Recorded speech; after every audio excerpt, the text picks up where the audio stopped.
vivo, aquí estamos para otra noche de letra chica de domingo. Maite Sarasola, ¿cómo estás? Jorge Temponi, ¿cómo estás? Bien, ¿y vos? Muy bien, muy bien. 3 bloques, 3 temas. Caja de profesionales será uno de ellos. Trataremos de resumir y comprender, vio que tiene mucho tecnicismo.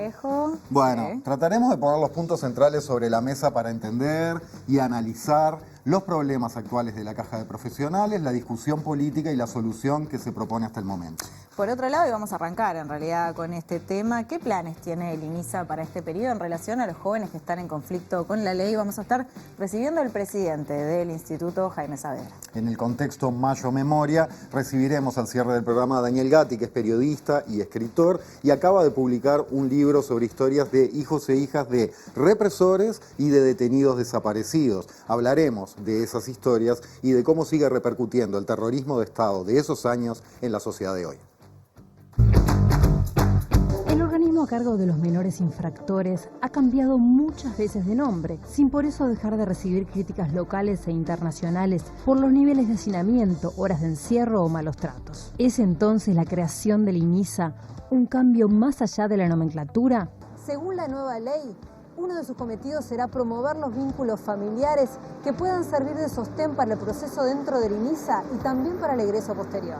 En lo que es el objetivo del Instituto Nacional de Inclusión Social Adolescente, que por su misma denominación lo dice, es la rehabilitación e inclusión en la sociedad de los adolescentes que hoy están en el sistema, que tienen que pasar un tramo de un periodo vital de su vida, que es el periodo de la adolescencia. Tenemos que tratar de proporcionar y brindar todo lo que esté a nuestro alcance para hacer llevadero este tramo de su existencia, pero a su vez que se vayan con algo. Estamos a años luz de tener un sistema que realmente reinserte y rehabilite a esos menores. El suplemento ¿Qué pasa? Del diario El País publicó el domingo un reportaje donde recopila casos de violencia y abuso de parte de funcionarios hacia menores infractores internados en el INISA, el Instituto Nacional de Inclusión Social Adolescente, entre los años 2014 y 2017. El Servicio Paz y Justicia constató casos de torturas y tratos crueles, según informó a jóvenes en el INISA. También allí mencionó la recomendación del cierre de 2 centros por torturas y condiciones edilicias no adecuadas. Lo que el informe también cuenta tiene que ver con factores estructurales, ¿no?, de debilidades y complejidades que tiene, en este caso, en el sistema de privación de libertad adolescente para cumplir con su rol. Todo el mundo apuesta a las medidas no privativas de libertad y acá yo veo con asombro cómo se quiere aumentar las penas, se quiere más prisión.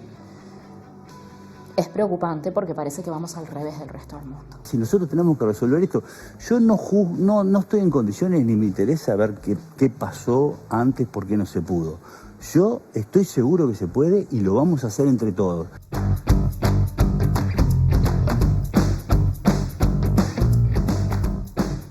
Antes de darle la bienvenida al invitado, les recordamos que nos pueden escribir por WhatsApp al 092-374-089. Les estaremos leyendo sus mensajes. El Instituto Nacional de Inclusión Social Adolescente, INISA, que como ustedes saben en 2015 fue que cambió de nombre y que se separó del INAU, es el organismo descentralizado que se encarga de los adolescentes que están en conflicto con la ley. Jaime Saavedra, a quien veíamos en el cierre del tape, es su nuevo presidente. Antes fue director del Patronato Nacional del Liberado y de la Dirección Nacional del Liberado del Ministerio del Interior. Viene, por cierto, de ser en Argentina asesor de la Dirección General del Servicio Penitenciario Bonaerense. Saavedra, buenas noches. Buenas noches. Y gracias. Bueno, muchas gracias por la invitación. Un gusto estar acá. Saavedra, ¿cómo fue ese llamado en diciembre en el que le propusieron este proyecto, este viaje, esta aventura? Una sorpresa y un honor. Yo, digamos que siempre que, por lo menos así lo digo yo, que a uno en el marco de los desafíos que el Estado uruguayo tiene, le proponen una responsabilidad humilde o más encumbrada, uno tiene que sentirse honrado y desafiado. Así que sorprendido porque no esperaba, no estaba en mis planes, pero honrado, y después conversando con alguna gente y con mi familia me dijeron, me fue gustando la idea, me dijeron, es un lugar donde puedes hacer un lindo aporte, y acá estoy.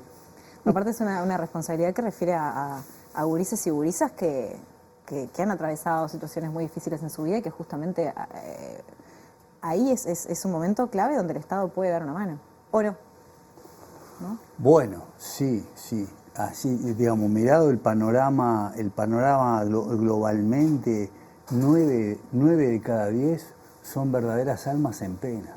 Han sufrido la vida más que vivirla. Y han tenido, desde que arrancaron la vida, un conjunto de problemas, ellos, ellas y sus familias, durante mucho tiempo y todos juntos. A cualquiera de nosotros, uno solo de esos problemas Nos liquida.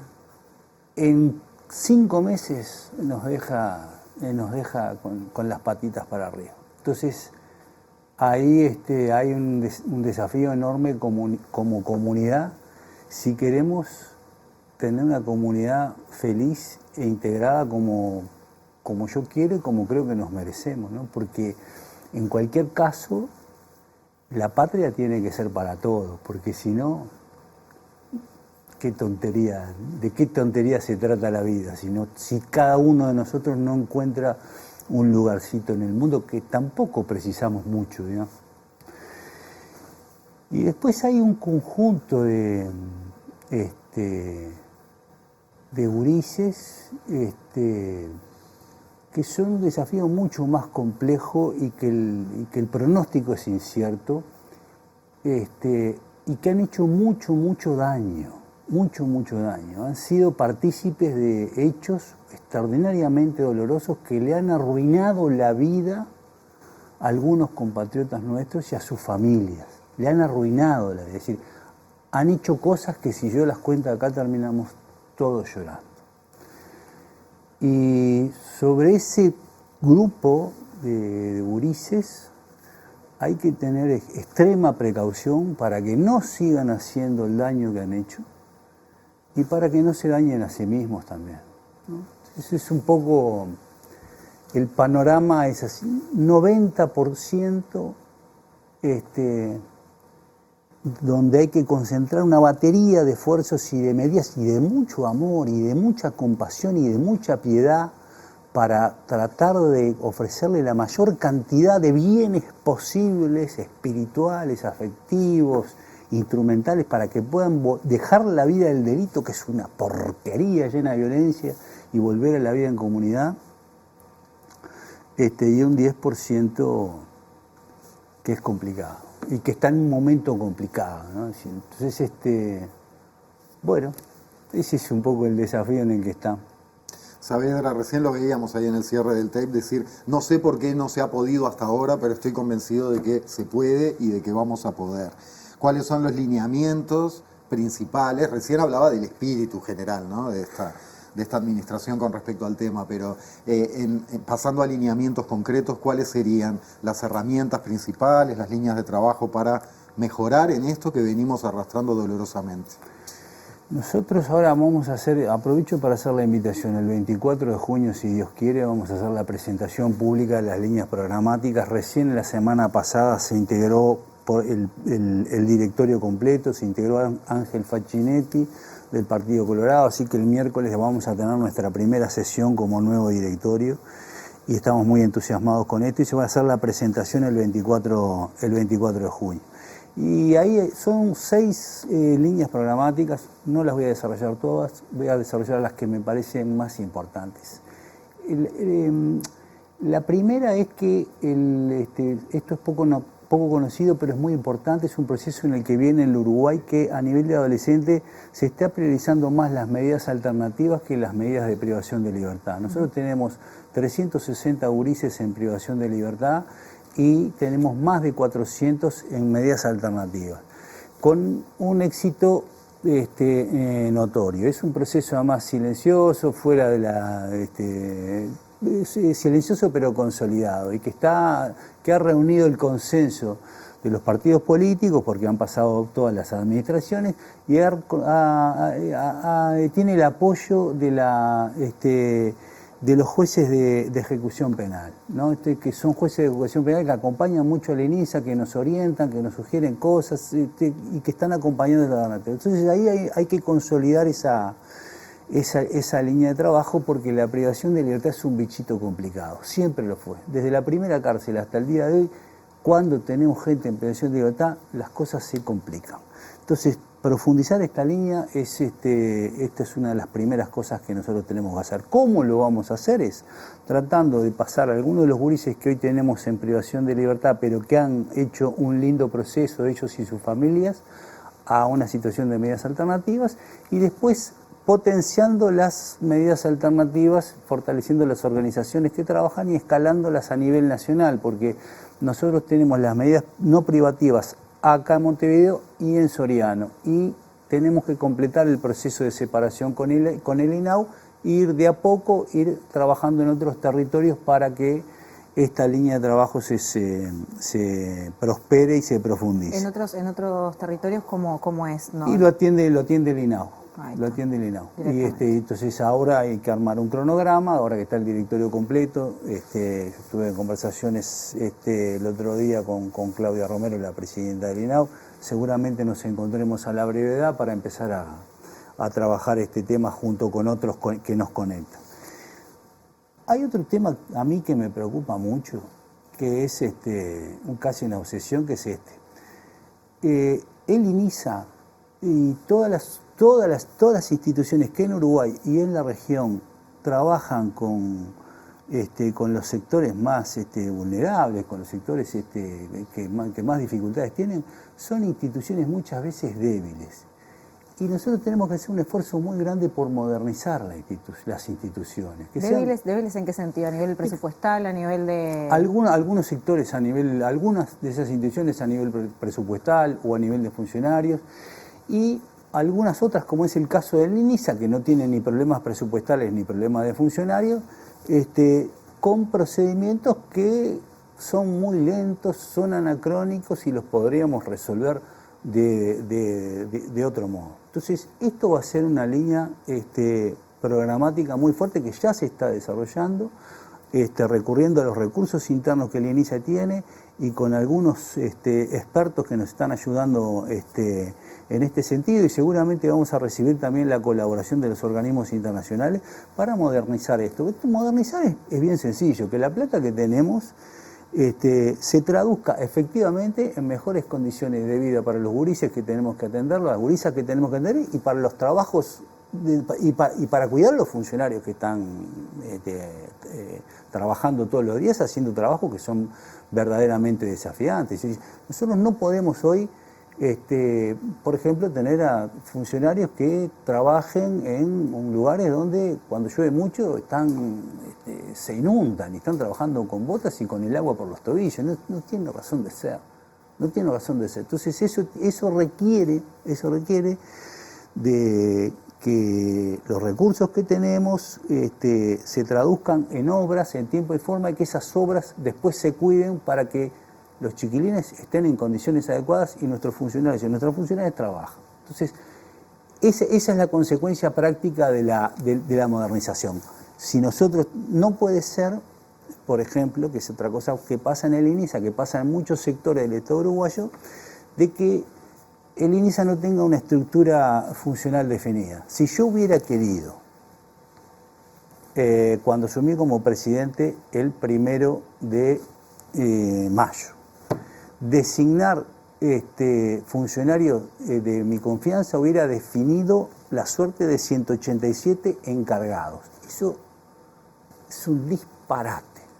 Es un disparate. Es decir, para un gestor de la política pública que tenga ambiciones de poder, eso puede ser muy tentador. Pero es una gigantesca trampa que nos hace mal a todos. O sea, perdón, pasando en limpio, que eso está en manos de quien esté nosotros en diciembre, y no de una carrera interna. Exactamente. Yo designo el encargado de seguridad, el encargado de las medidas alternativas, el encargado de esto, el encargado de todo, la encargada de acá. Y así con 187. Así 186, por decir un número, serán 150. Digamos, lo que quiero decir es que es una cantidad muy importante que nos coloca en el territorio de la arbitrariedad y de la disfuncionalidad. Porque esto es es una trampa, ¿no? Es decir, sale mañana Jaimito, entra Pedrito o Raquel y hace exactamente lo contrario porque tiene la potestad. ¿Y cómo lo está resolviendo eso? Y bueno, nosotros ahora estamos haciendo un trabajo ya, los técnicos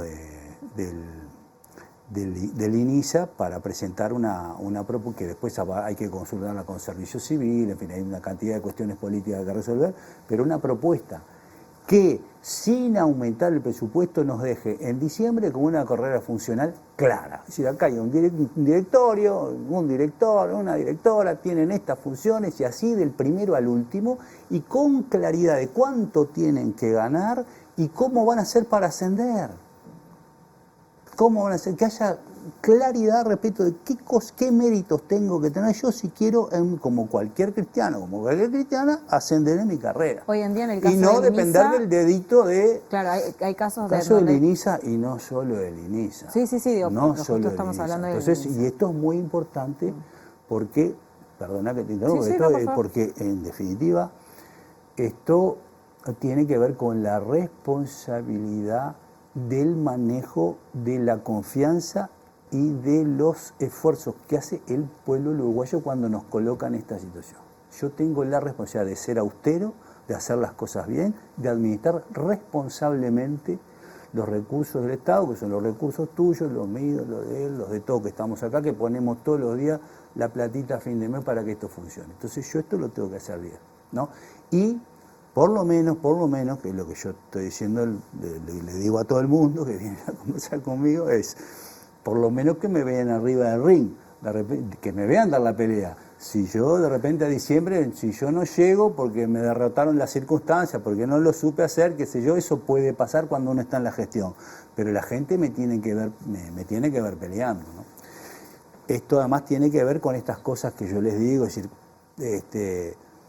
esto es un signo de modernidad. Cuando está la modernidad, no puede pasar de que yo tenga en el hogar Cerrito de la colonia Berro 2 años sin cambiar una bacha donde hay compañeros míos y compañeras mías que tienen que lavar los platitos todos los días para que los gurises coman. No hay ninguna razón en el Estado uruguayo para que esto pase, ninguna razón. La razón es que no hacemos las cosas bien y las tenemos que hacer bien, ¿no? Entonces la modernidad en todos los sentidos tiene que ser, es una obsesión, porque además, repito, esto pasa en nuestro país y en los países de la región, en las instituciones que trabajan con los sectores más vulnerables. En el Banco Central no pasa esto, estoy seguro. Entonces, bueno, mi sueño es que pasados los 5 años sea un Fórmula 1 el INISA en estos temas y que sea ejemplo mundial, que la gente venga acá a vernos cómo cuernos hicimos esto. Y en eso, esa es una pelea fundamental. Y la otra línea programática que voy a mencionar acá tiene que ver muy importante con el tema de un shock en infraestructura. Nosotros no podemos hoy, el INISA, por distintas razones, a mí no me importa cuáles fueron, me importa cambiarla, es decir, que llegar a un futuro distinto, que los gurises y las gurisas trabajen en condiciones, estén en condiciones adecuadas, que los funcionarios trabajen en condiciones adecuadas y que los que trabajan en privación de libertad, los que trabajan en medidas alternativas y también los que trabajamos en la sede. Yo tengo en la sede donde yo trabajo, se inunda. Se llueve y se inunda, una cosa absurda.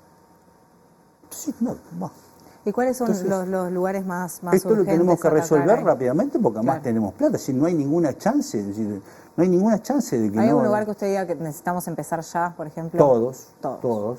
Tenemos la primera sesión el miércoles del directorio Y nosotros tenemos que, a partir del miércoles, tener al INISA echando humo en todas estas cosas que yo les comenté y algunas otras. Tenemos la plata, aparte, dice, no es que se dependa del futuro presupuesto. Nosotros los uruguayos estamos muy mal acostumbrados.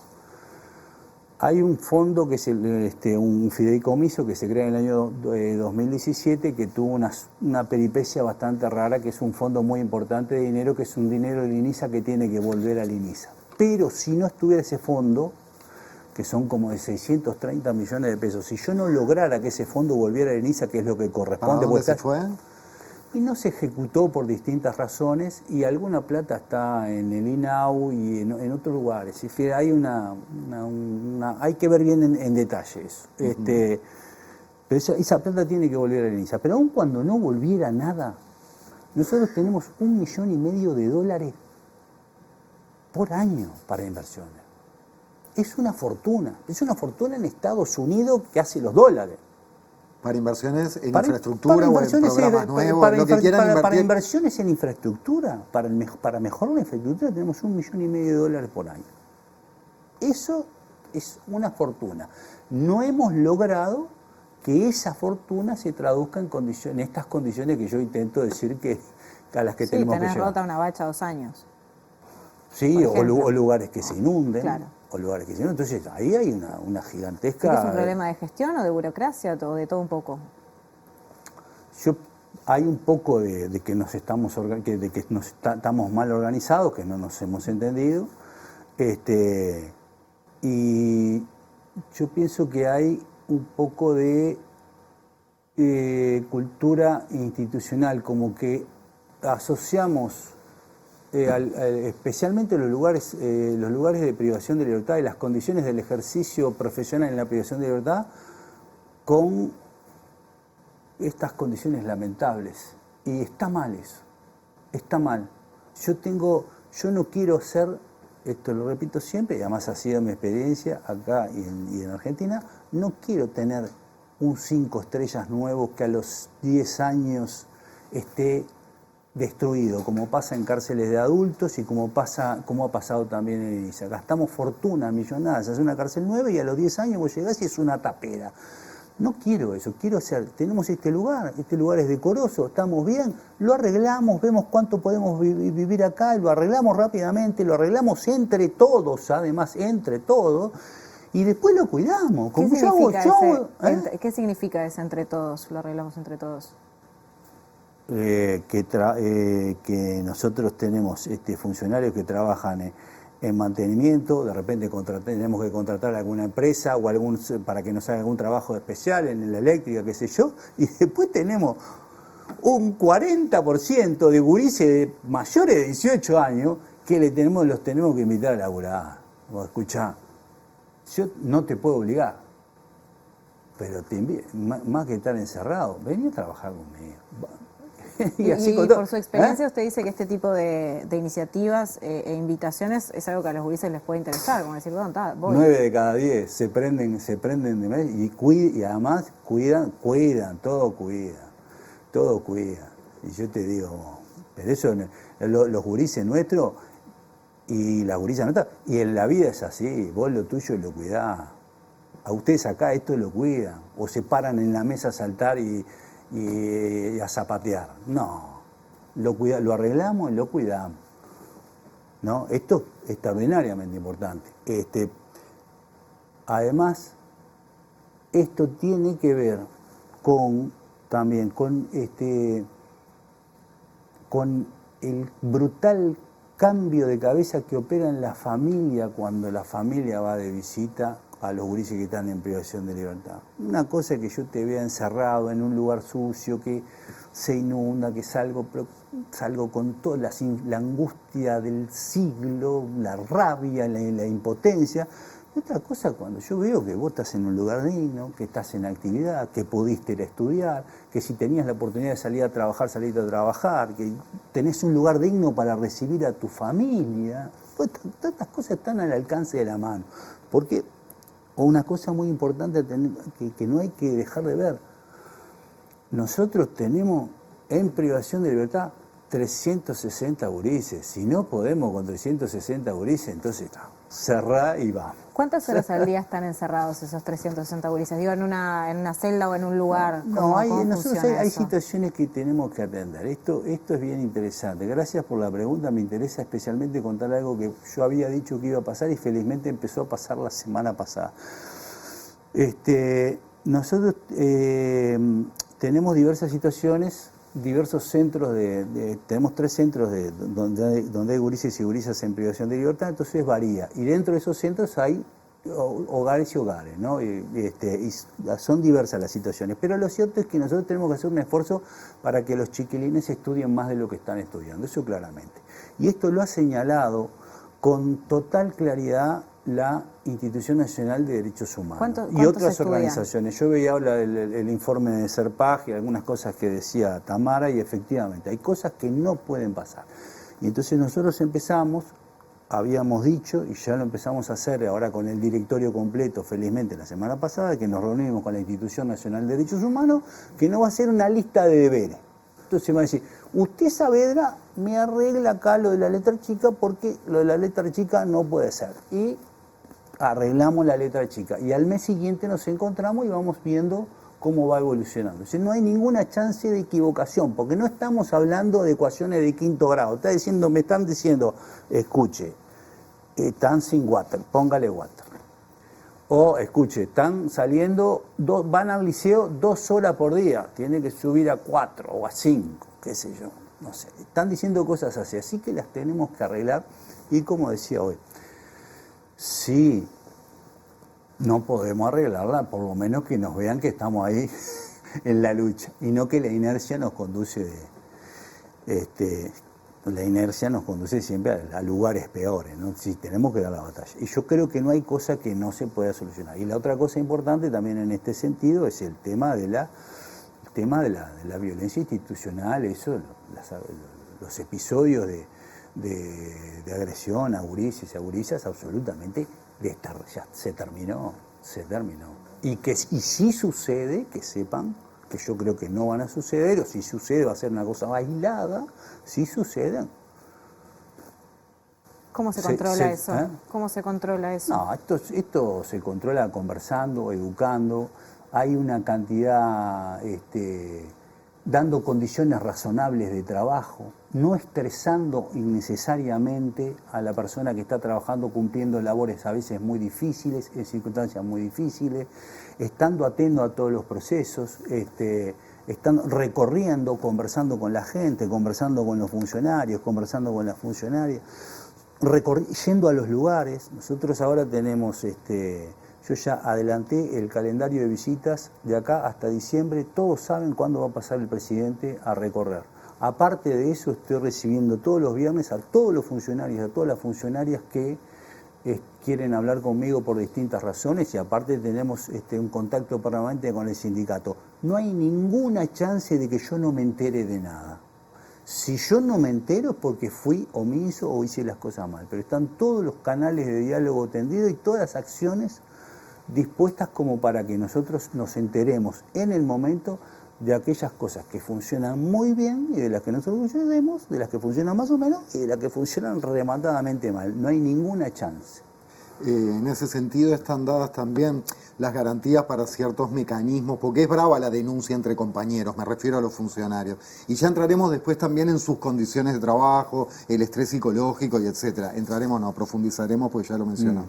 Pero de repente si alguien ve que un compañero está ejerciendo maltrato sobre otro, salir a cara descubierta a denunciar, hay mecanismos también, como que fuera mecanismos internos, llamémosle, para proteger a ese funcionario o funcionaria que dice, che, nos está pasando esto, hay compañeros haciendo esto y esto no puede pasar. Sí, hay mecanismos internos y después está todo el otro dispositivo que yo te relato. Si hubiera algún canal obturado, perdé cuidado que con todas estas otras estrategias por algún lado sale.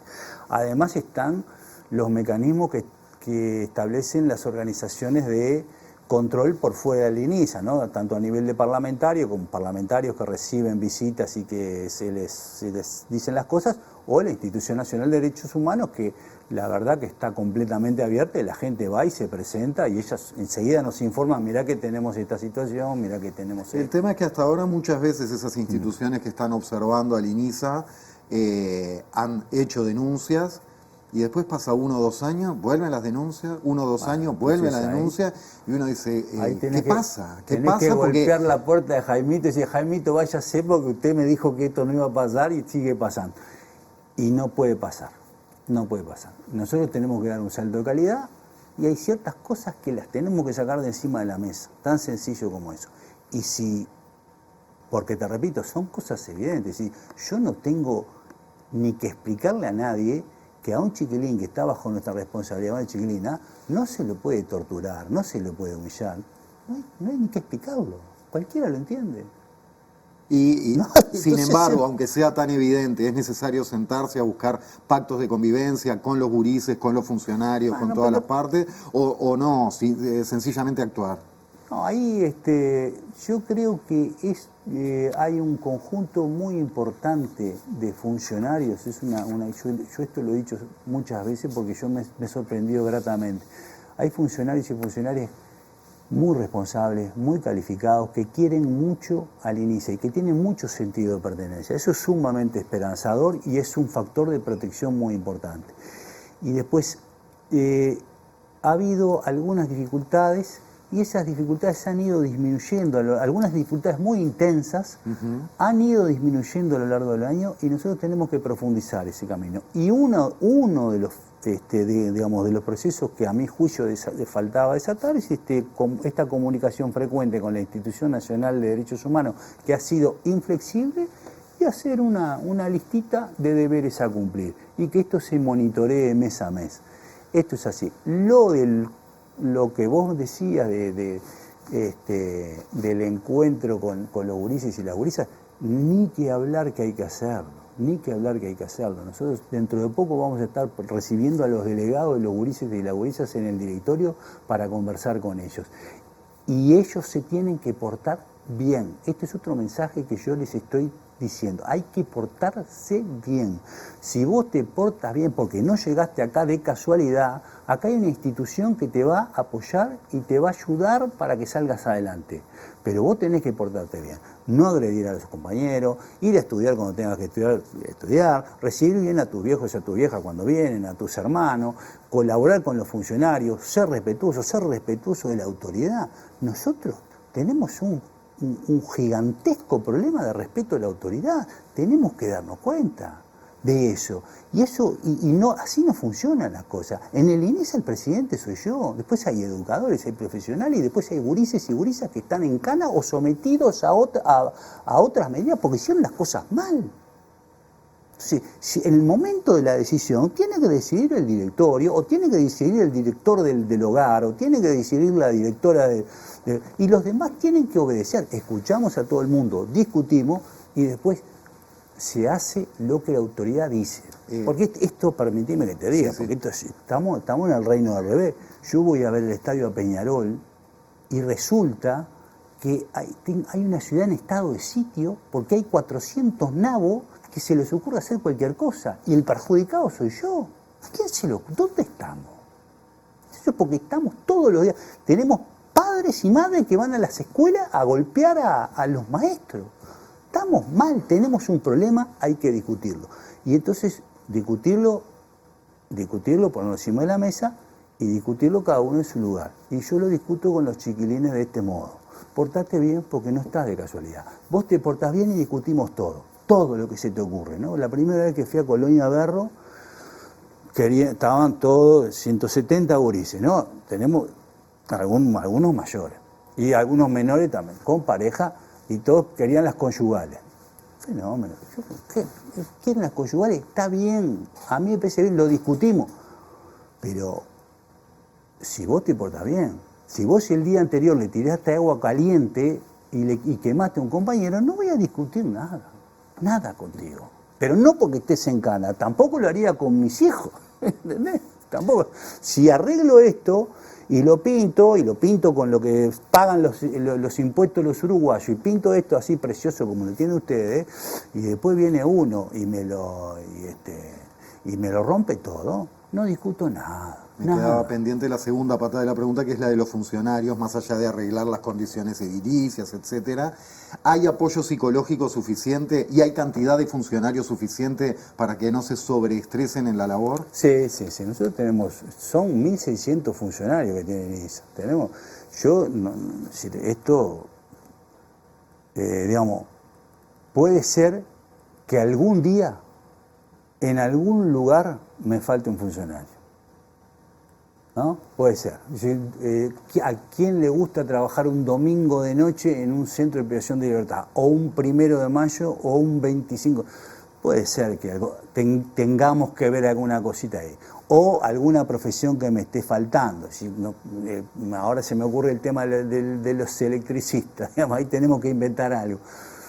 Pero no podemos decir que nos faltan funcionarios. Tenemos 1.600 funcionarios y 360 pibes en privación de libertad. Seríamos unos canallas si decimos que nos faltan funcionarios. No nos faltan funcionarios. Lo que nos falta es eficiencia. Lo tenemos que ver entre todos. Saavedra, me quedé pensando en algo que usted dijo hace un rato, que es cómo buscarle la vuelta para convencer a los gurises de dejar la vida del delito, ¿no? Que me imagino que es un desafío enorme, especialmente teniendo en cuenta que hay gurises que han vivido trayectorias de vida muy complejas, que viven en situaciones y en lugares muy complejos y donde justamente los delincuentes están buscando chiquilines jóvenes, ¿no? Y los convencen de diferentes maneras, a pesar de que se sabe que pueden terminar muertos ellos, sus familias, que tienen que atravesar situaciones muy complejas. ¿Cómo se les habla a esos gurises? ¿Qué se les dice? ¿Cómo se los convence de que hay otra vida que está buena? Y de que la expectativa de vida no tiene por qué ser de morirse con 24 años o con 20. Yo te decía lo que yo viví.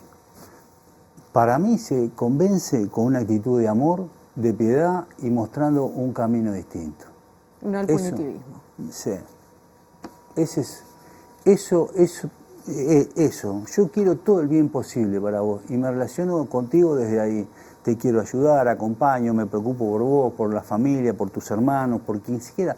Todo lo que tú me pidas, si esté dentro de lo razonable, yo voy a dejar el cuero para tenerlo. Dejo todo, todos los días del año, a toda hora. Y lo segundo, la otra cosa que yo aprendí es que hay que generar mecanismos de encuentro. Esto lo viví mucho, lo aprendí mucho en Argentina y después tuve la suerte de impulsar una pequeña experiencia acá que está funcionando muy bien, que es los colectivos se tienen que agrupar, digamos. Voy a empezar por ejemplos que conoce el Uruguay. Que estén los empresarios organizados es bueno para el Uruguay. Que estén los sindicatos organizados, los trabajadores, es bueno. Por más que a veces los empresarios te rompan un poquito los quilombos.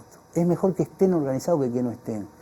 Con los sindicatos lo mismo. Puede ser, si yo soy empresario, de repente tener al Zunca ahí me hinchan un poco los que no, me complican la vida, pero es mejor que estén. Y nos da una cuestión de pertenencia también, ¿no? Cuando integramos algo de entonces, eso, que tan importante exactamente. Entonces vos, en Argentina hay organizaciones muy fuertes que hacen cosas hermosas con las personas liberadas del sistema penitenciario. Quisiera que todo el Uruguay viera eso, las cosas maravillosas que hacen.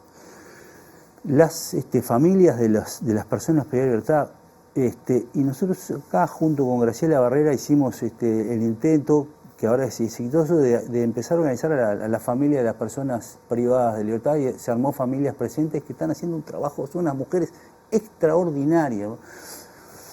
Y eso tiene que ver con esto que yo aprendí, que los colectivos, hay que ayudar a que los colectivos se organicen. Entonces, yo pienso que además de esta actitud de amor y de piedad y buscar desde ahí la competencia con el otro, porque yo con plata no voy a competir contra el narco. ¿Qué voy a hacer yo contra el narco? Yo no puedo hacer nada contra el narco. Esa es la verdad, que le dar 10 pesos. Promete un laburo de 16.000 pesos y le están ofreciendo a sede campana por $2.000 por mes a los 14 años, qué sé yo, no sé qué cifras manejarán, pero no tengo cómo competir. Compito desde el amor, desde la piedad, de decir, hay otro camino distinto a esta porquería que estás viendo hasta ahora.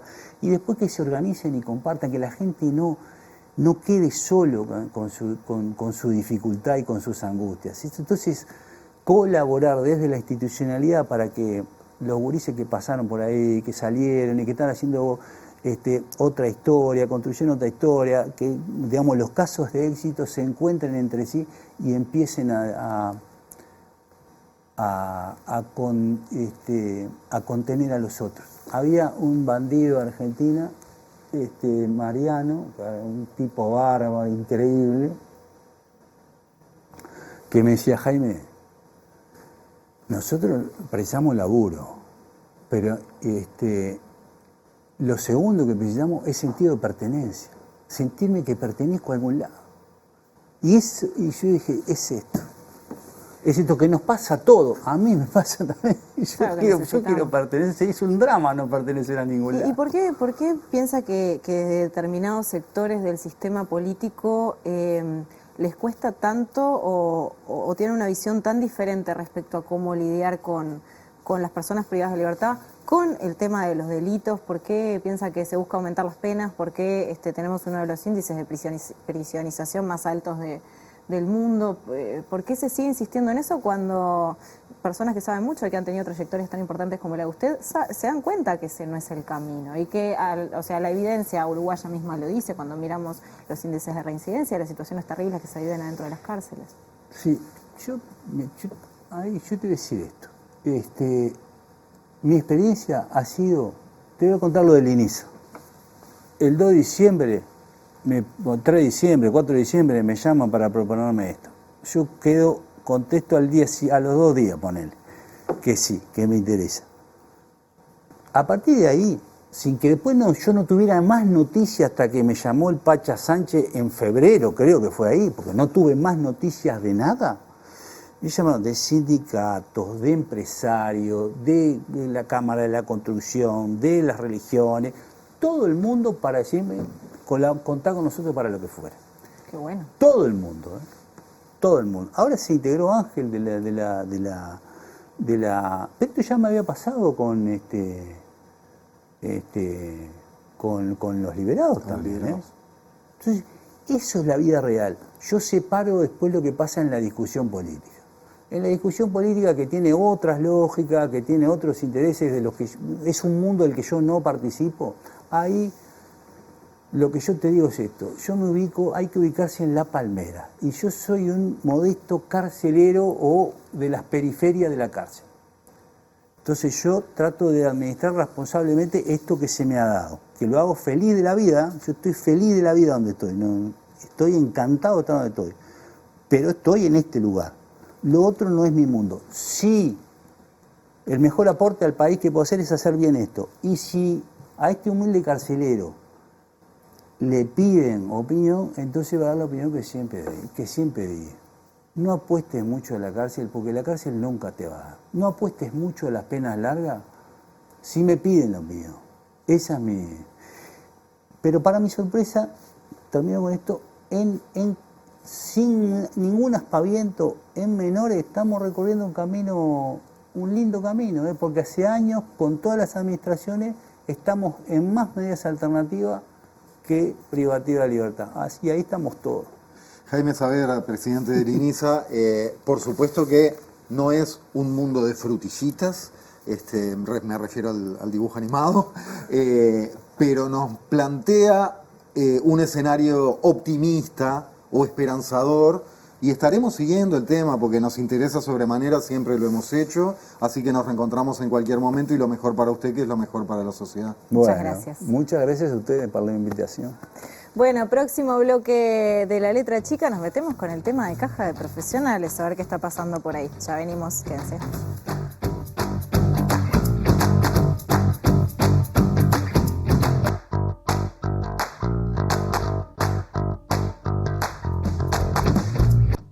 Presenta Casmu. Afiliate llamando al 1444 o en casmu.com.uy. Casmu, nos une la vida.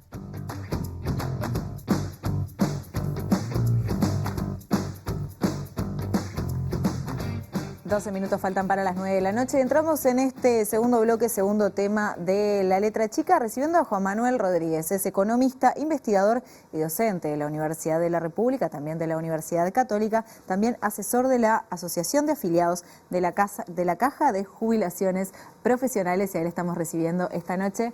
Muchas gracias por estar con nosotros. No, encantado, el mayor gusto. Vamos a intentar conversar, a ver si echamos un poco de luz sobre este tema. Ya que hay que desenmarañar este matete del presente, hagamos un poco de historia para ahorrarle eso al invitado, que cualquier cosa nos corregirá. La Caja de Jubilaciones Profesionales fue fundada en 1954 para brindar seguridad social a los profesionales universitarios que ejercían de forma independiente, que en ese momento no tenían cobertura social después de terminada su actividad laboral. La primera ley que regula es de ese mismo año, del 54, y fue modificada un poco después, en el 61, y posteriormente en 2004 por la ley 17.738, que se mantiene vigente con algunos cambios en la actualidad. La Caja es persona jurídica de derecho público no estatal, considerada en el grupo de institutos paraestatales, y el directorio es un organismo máximo de decisión, su organismo máximo de decisión. Tiene 7 miembros con título universitario, 5 son elegidos por los afiliados, uno de los cuales debe ser jubilado y es elegido por los jubilados, y 2 son designados por el Poder Ejecutivo. ¿Hasta ahí es correcto? Correcto. Bien, venimos bien entonces, introducimos el tema así. Bueno, la Caja de Profesionales informa al gobierno que desde julio no podrá pagar sus obligaciones. Esta bomba rueda hace años. En 2013 hubo una consultoría que contrató el directorio. El informe de 2013 de esa consultoría decía que si seguíamos haciendo lo mismo, en 2025 se terminaba la caja. ¿Qué pasó? No hicieron nada. Y así estamos ahora. El ingreso mensual que tiene la caja son 36 millones de dólares. El egreso, lo que sale mensualmente, son 44 millones. Es decir, que la Caja de los Profesionales al día de hoy tiene un déficit mensual de 8 millones de dólares. La Caja tiene un escenario de déficit pese a una relación activo-pasivo favorable que es de 3-1. No va a haber plata para pagar las prestaciones y las obligaciones nuestras en el mes de julio. ¿Y qué va a pasar? Quiere decir que el Poder Ejecutivo y el Poder Legislativo debería sacar una ley ahora en mayo o en la primera semana de junio para lograr autorizar al Poder Ejecutivo para que capitalice, digamos. La Caja de Profesionales existe en 1954, su régimen previsional de capitalización colectiva asentado en el principio de la solidaridad. Y frente a situaciones de financiamiento, ese principio debe ser rector en la salida. Si los asegurados tienen que generar condiciones endógenas, contributivas endógenas, para salvar su seguro social. Todos los demás servicios de retiro previsionales están sostenidos por el Estado. O forman parte del Estado central, digamos, que son independientes, o han sido apoyados en distintas épocas por el Estado. La Caja de Profesionales no. El artículo 67 dice que cuando se agotan las contribuciones obreras y patronales y los demás impuestos establecidos por ley, el Estado debe poner los recursos para pagar la jubilación. Es el Estado metido en la caja, es el Estado haciendo mayorías, es el Estado decidiendo. Ministerio de Economía, el OPP, el Ministerio de Trabajo, el Tribunal de Cuentas, todo el Estado está metido en la caja. Hoy ya está metido en la caja, lo que proponen ya es un copamiento. Perdónenme la expresión, no quiero ser dramático, ¿no? No tiene sentido que el Poder Ejecutivo tome cartas en el asunto pensando en que hasta ahora la administración de los profesionales trajo hasta este punto la administración de los... Yo creo que sí, que en el largo aliento tenemos que analizar con mucho más profundidad el tema de la viabilidad de la propia caja. Yo creo que los profesionales universitarios somos la casta privilegiada en una sociedad. Hicimos todo mal y encima nos tienen que pagar la fiesta. O sea, a mí me parece... ¿Cómo? Hay un punto ahí que a mí me parece que deberíamos tener un mínimo de autocrítica.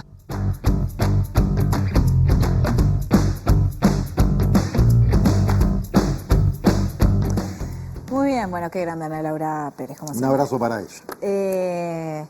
Bien, el ministro de Economía, Gabriel Ordóñez, se refirió a este tema la semana pasada. El jueves dijo que las modificaciones aprobadas con los votos de la oposición, esto fue en diputados, son sustantivas, dijo, y desde el punto de vista del gobierno, de cualquier manera, no son una solución de fondo para el problema que atraviesa la caja. Dijo que en unos meses se volvería a estar discutiendo más o menos lo mismo, aunque no se arrancaría de foja cero. Rodríguez, ¿cómo ve usted este tema? ¿Cómo ve el proyecto que se presentó y lo que efectivamente se aprobó, digamos? Lo último, sí. aprobar pocas cosas hasta ahora, sí. Dado que en la mayoría de los aspectos que se discutieron en la Cámara de Representantes salieron negativos. O sea, no hubo un respaldo a los aspectos centrales de la propuesta que hizo el Poder Ejecutivo, básicamente el Ministerio de Economía. Lo derivó al Senado y en este momento se está discutiendo en el Senado. Se creó una comisión, se está convocando a las partes. Yo por la parte de la intergremial, se formó una intergremial de la gran mayoría de los colegios de profesionales, tanto activos como pasivos, un hecho bastante raro. Yo no lo conozco mucho, pero me han contado quienes están en los colegios, cosa que no es mi caso, que nunca había pasado una asociación de profesionales tan grande como la que se conformó ahora. Entonces, fuimos como parte de esa delegación y, participamos de la discusión. Hay expectativas de que en el Senado se logre un acuerdo. Creo que esa fue la óptica también en que fue el ministro de Economía. La opinión que han manifestado varios senadores es que vieron o percibieron en él una postura de lograr un acuerdo.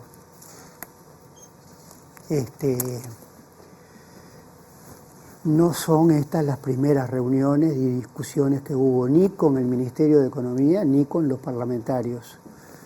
Digamos, yo creo que llevamos fácil 2 meses discutiendo individualmente con muchos y también discutiendo con el Ministerio de Economía, que hasta ahora se manifestó muy firme en su propuesta inicial.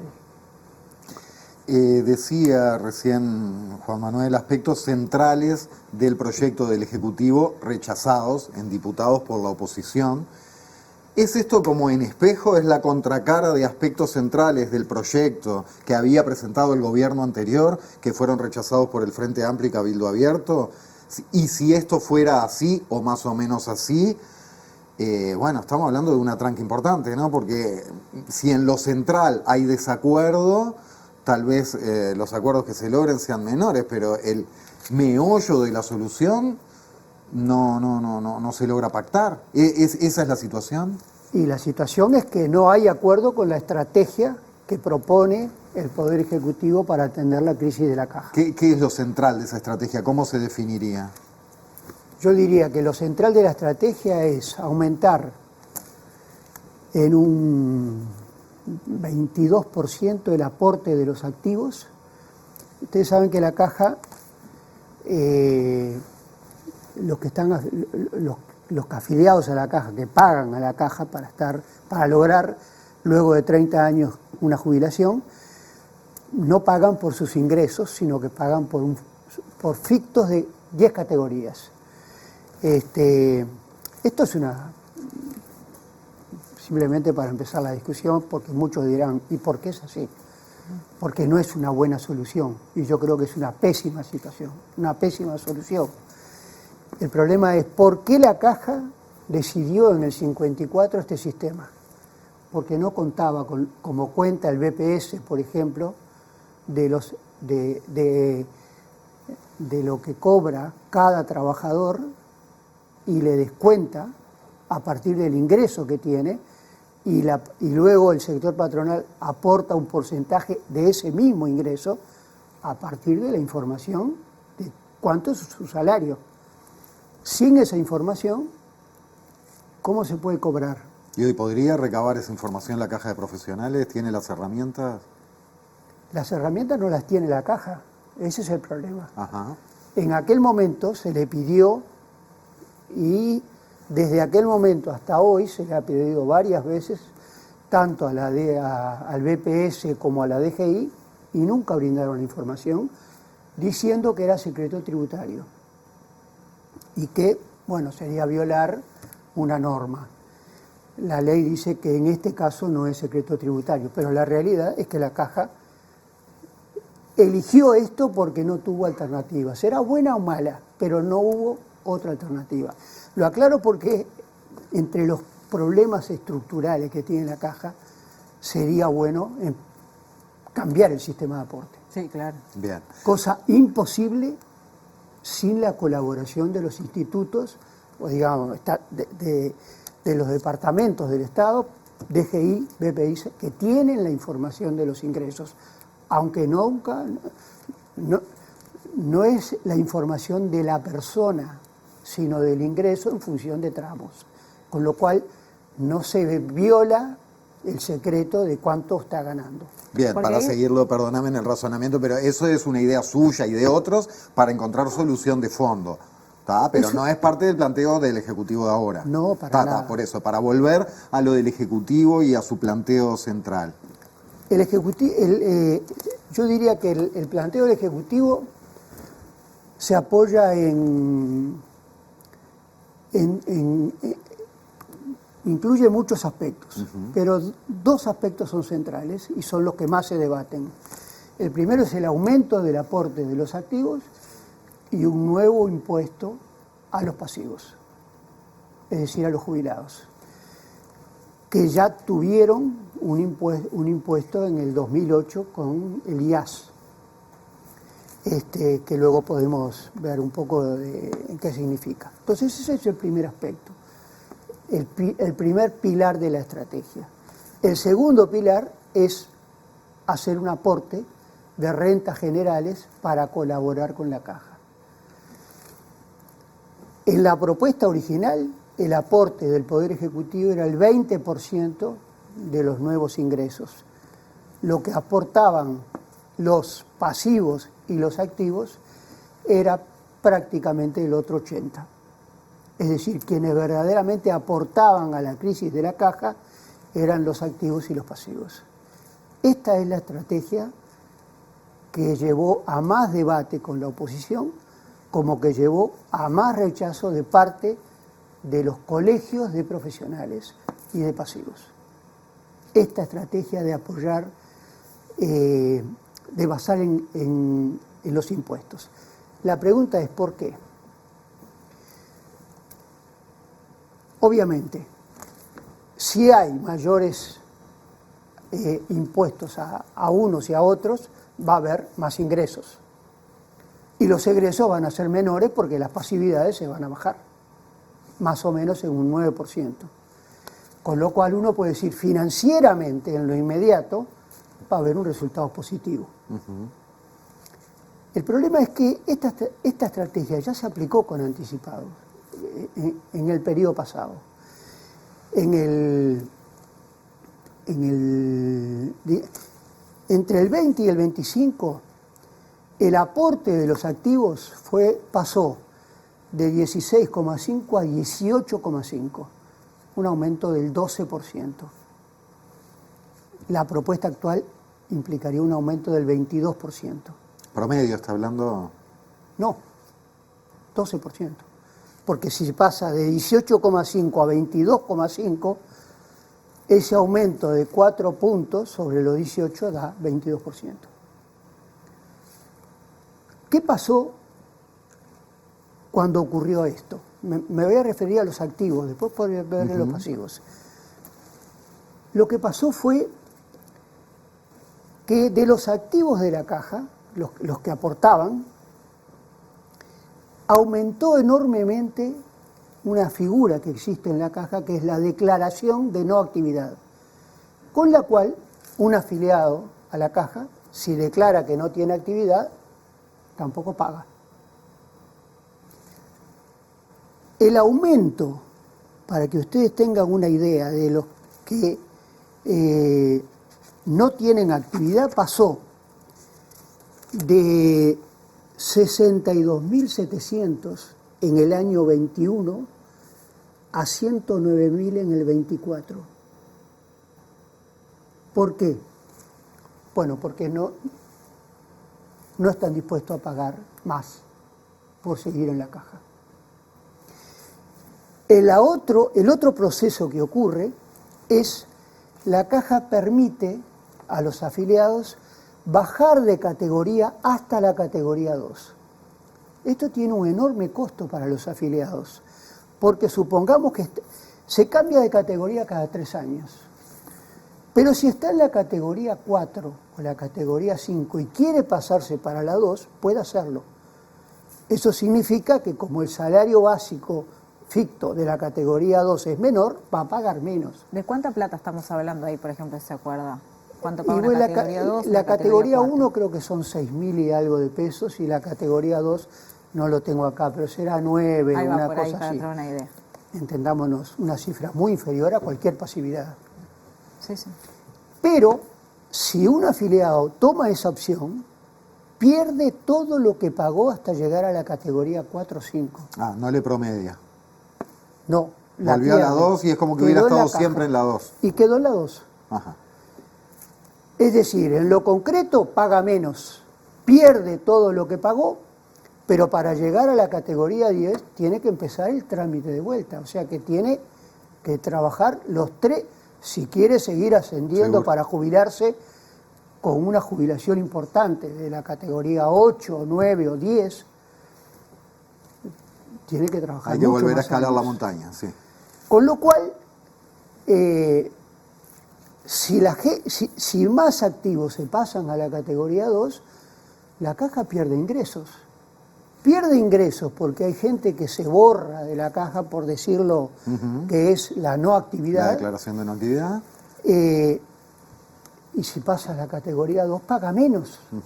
Con lo cual, son cambios estructurales que llevan a que la caja, si estos procesos se repiten nuevamente, como pasó cuando aumentaron en el pasado, en el mediano plazo la caja va a tener probablemente un déficit mayor que hoy. Aunque en el corto plazo, es decir, la suposición que hace la propuesta del Ejecutivo es que va a haber un pequeño cambio, o que los que van a aumentar, se afirmó, sería el 3%, los que se declararían en no actividad en el año. Pero los resultados de este año muestran que en 3 meses ya llegaron al 3%. Y lo que está informando la caja es que en este momento cada día hay 40 personas que se declaran con no actividad. Es decir... Una sangría. Una sangría, digo. En el mediano plazo se hacen estas transformaciones estructurales que son difíciles de revertir, porque imaginemos, la persona que declara no actividad tampoco acumula años para jubilarse. Con lo cual, si quiere empezar a... Bueno, si paga, sí, en el BPS sí. No es, bueno, no si está en el BPS. Claro. Si está en el BPS y se pasa al BPS, perfecto. Exacto. Pero no se va a jubilar en la caja profesional. No, tendrá porque en la caja profesional, si pasan los años, para llegar a los 30 que tiene que tener de actividad, tendrá que trabajar hasta los 70, 80 años. Claro, después me gustaría, por supuesto, saber cuál es la opinión que usted tiene sobre este tema, pero creo que cuando se debaten estos temas, a la opinión pública también le da mucho miedo de seguir quizás invirtiendo dinero, que a veces en determinadas categorías, yo lo estaba intentando mirar, pero es mucha plata. La quinta son 25.383 pesos.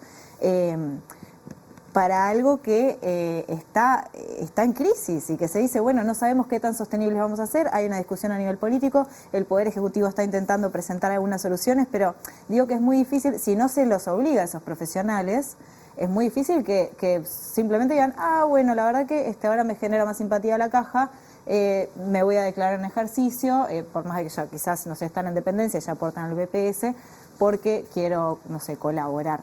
Digo que creo que si no se va por el camino de obligar, es muy difícil que la gente diga, bueno, yo le pongo la ficha acá porque a la caja le va a ir bien. Es una salida difícil de obligar a un trabajador independiente. Claro. Porque una cosa es que un trabajador esté en una empresa y la empresa es la que informa. Claro. Es una cosa distinta de un trabajador que trabaja en su casa probablemente. Y que cada vez hay más, porque el mundo del trabajo ha cambiado siempre mucho. Fue libre. Entonces, obviamente que si esa posibilidad existiera, sería bárbaro. Ahora, ¿cómo se implementa la obligatoriedad? Y el problema que tú decís es que efectivamente hoy, si uno escucha, como escuchamos aquí, a los directores, ¿no? La caja quiebra. Da mucho miedo. Al director de la Seguridad Tener Social. una especie de corrida bancaria, entra pero en de default. socios. Claro. La pregunta es, ¿quién se afilia a la caja? Sí, la famosa profecía autorrealizada en economía. ¿Quién se afilia a una caja que le dicen que puede quebrar en cualquier momento? Y que no va a tener plata para pagarte la jubilación si te jubilas en 30 años. Porque ¿quién puede asegurar que llega a 30 años y en el mes que viene no se puede? Es decir, esa falta de credibilidad en la caja, de hecho, objetivamente, es imposible que tenga viabilidad, si no rompemos con algo de eso. Claro. Y si la forma de romper es pagar más y luego cuando te jubilas cobrar menos, no es muy atractivo. Pero quizás pueda ser la única forma de que sea sostenible, no redituable, sostenible en algún punto, no, porque también quizás hay que tener una dosis de realidad de lo que es posible y lo que no. Yo no entiendo mucho de economía en lo absoluto, pero quizás hay caminos posibles y caminos que no son posibles, y en un momento la caja pudo brindar determinadas cuestiones que hoy en día, por cómo ha cambiado el mundo, no se puede. No sé, digo, el tema de la seguridad social está en debate justamente por eso, ¿no? Totalmente. Lo que está claro es que si la caja no mejora su imagen, no va a atraer nuevos afiliados. Si no tienen nuevos afiliados, va a seguir dando pérdida y alguien lo va a tener que cubrir. Ahora, esto es un enfoque que es rechazado, diría que por la mayoría de las asociaciones de profesionales y de pasivos. ¿Hay otro enfoque? Bien, hay otro enfoque. Si ustedes quieren, lo planteo rápidamente. Claro que sí. ¿Por qué la caja empieza a dar déficit? Uno tendría que preguntarse. Porque se creó en el 54 y fue siempre superavitaria. Hasta hace unos años. ¿Qué pasó ahí? ¿Qué pasó? ¿Qué hechos pasaron que cambió esto? Bien. Un hecho clave en esto, y lo voy a mencionar porque yo estoy bastante involucrado personalmente en esto, una ley de 2004, que es la que de hecho sigue vigente y regula el funcionamiento de la caja en todos sus aspectos, estableció un criterio para ajustar los timbres. Cuando la caja se crea, la ley establece que la fuente principal de financiamiento es el aporte de los afiliados. Y en segundo lugar, los timbres profesionales que sustituyen el aporte patronal. Y si uno mira las cifras, son muy parecidas a las del BPS. Y perdón que lo interrumpa, pero para poder entender, ¿por qué se buscó sustituir el aporte patronal a través de los timbres que terminamos pagando todos y todas nosotros? Porque un trabajador independiente no tiene patrón. Ahí va, está, perfecto. Es decir, ¿a quién se le cobra si no hay patrón? Porque es independiente, precisamente. Sí, tiene toda la lógica del mundo. ¿A quién contrata su Entonces, servicio? se le puso un timbre para que lo pagara quien contrata los servicios de un profesional independiente. Claro. Solamente eso. Claro. Exactamente igual que pasa con los escribanos. O sea, es un timbre por servicio. Y si uno mira las cifras, son más o menos las del BPS. El trabajador independiente, que es un profesional, pero es un trabajador, no es, pagaba el 15% y los timbres eran el 7%. Se redondeaba el 22%, que es más o menos lo que cobra el BPS. La ley de 2004 es el último año del gobierno de Jorge Valle, establece que los timbres se van a ajustar a partir de ese momento por dos indicadores que se aplican uno cada semestre del año. Son unas fórmulas bastante complicadas de entender, a veces llega. Pero las dos usan un único indicador de variación que es el IPC.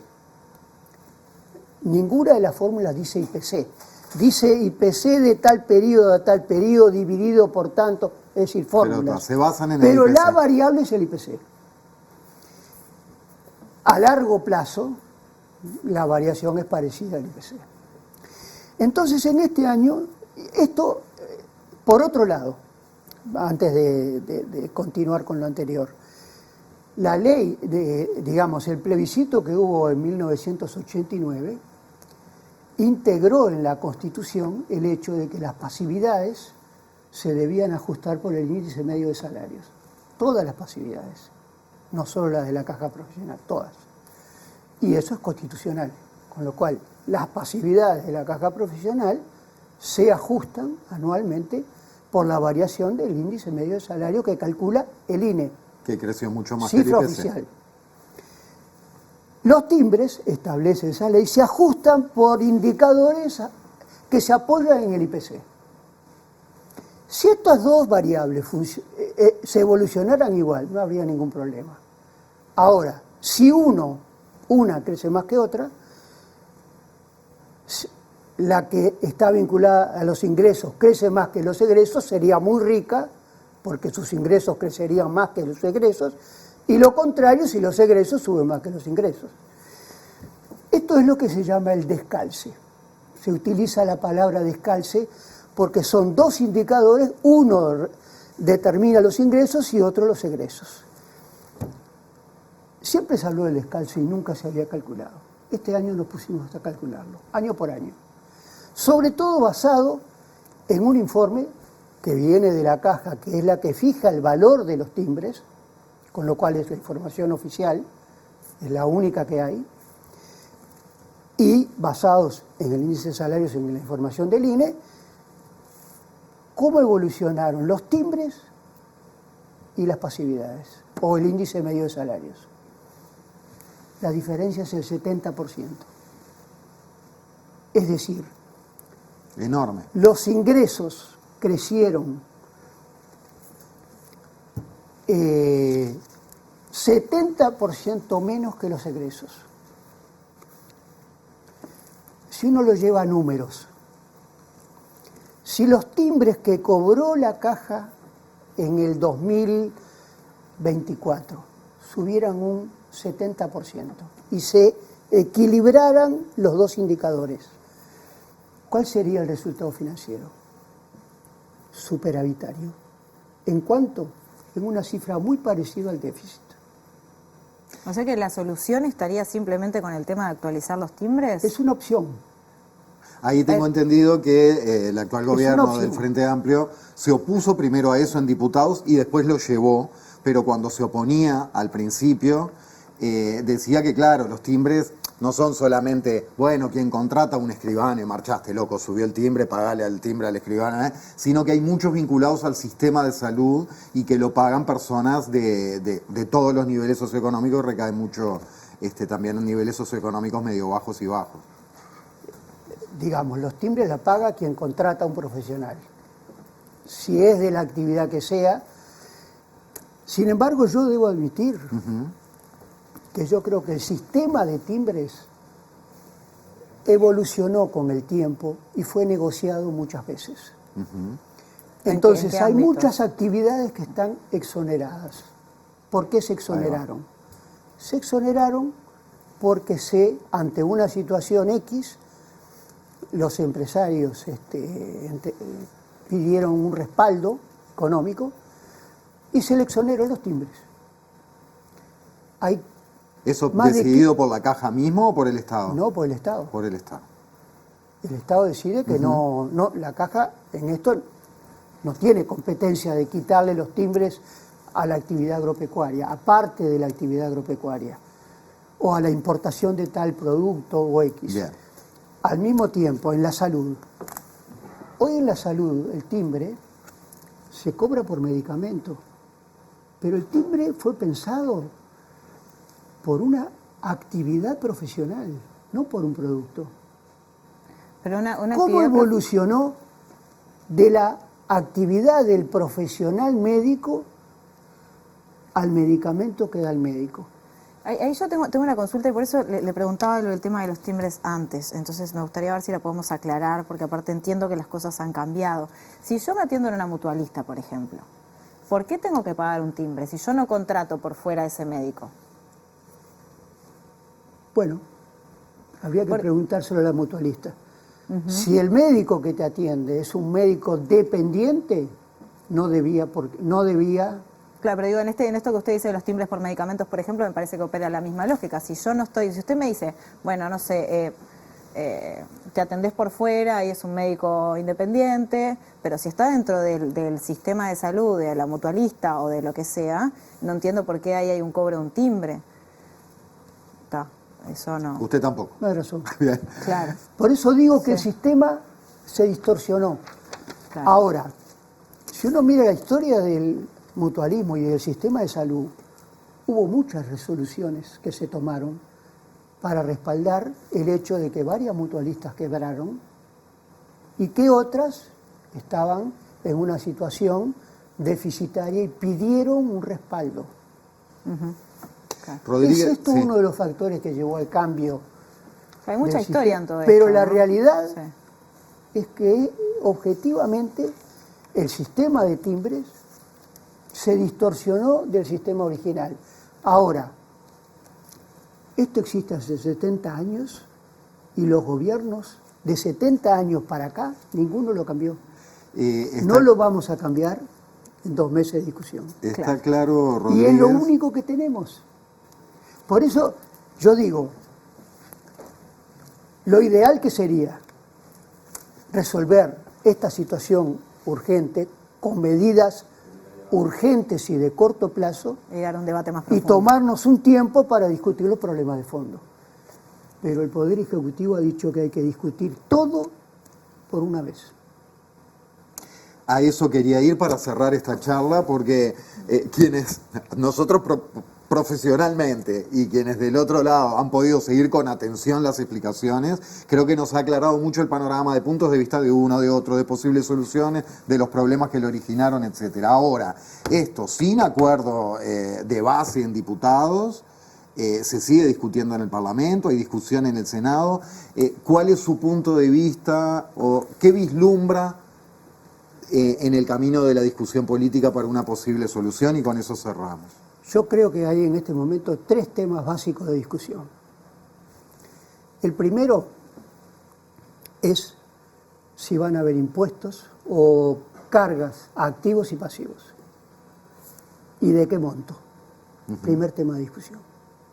Diputados no lo resolvió, se lo pasó al Senado. En el Senado hay mucha gente que no quiere esto. No quiere esto por los efectos secundarios que trajo en el pasado y que todo indica que van a producirse nuevamente si insistimos en esta medida.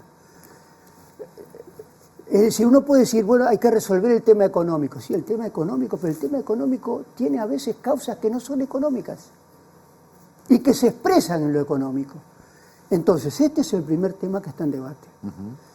El segundo tema que está en debate es si hay un aporte del Poder Ejecutivo, ¿de cuánto es?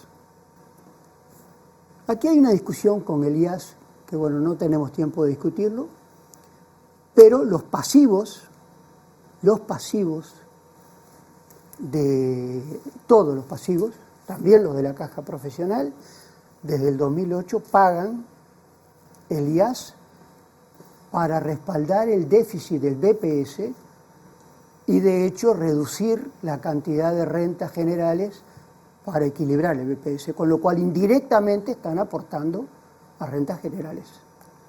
Una cifra de, en el 2004, 35 millones de dólares. Si uno los suma los años estos, son más de 500 millones de dólares. Pero de hecho, objetivamente, si hay un aporte de rentas generales, creo que en diputados se subió la cifra original que planteaba el Poder Ejecutivo. Pero este es un tema que está en discusión. ¿Y el tercero? Y el tercero es el tema de los timbres. ¿Por qué el tema de los timbres? El tema de los timbres lo reivindican todas las gremiales profesionales, las gremiales de pasivos, y yo diría que es la única herramienta clara que se puede implementar en forma inmediata y que no se necesita una suba de los timbres del 70%. Con que suban en 1, 2 o en los años que se definan hasta un 45%, solamente con esta herramienta, aunque hay otras propuestas como la que hizo el Colegio de Contadores, solamente con esta herramienta la caja se puede equilibrar en el tiempo que se defina. ¿Por qué? Más allá de los problemas que tienen los timbres, que se puede corregir con un estudio que no se encaró nunca en 70 años. Pero lo podemos encarar. Estamos dispuestos a encararlo. Todo lo que estamos involucrados en esto estamos dispuestos voluntariamente a participar en la discusión de los problemas estructurales que tiene la caja, que no son solo estos, tienen varios más. Para otros programas. Para varios programas más los estaremos esperando, entonces muchas gracias por acompañarnos esta noche. El gusto es mío y gracias por poder exponer una opinión que no es solo mía, es de toda la intergremial. Muchas gracias. Bien, en el próximo bloque de La Letra Chica vamos a estar recibiendo a Daniel Gatti, periodista, escritor, licenciado en Historia, a propósito de su nuevo libro, Desobedientes y Recuperados, 2 caras de la herencia del terrorismo de Estado. Quédense, ya venimos.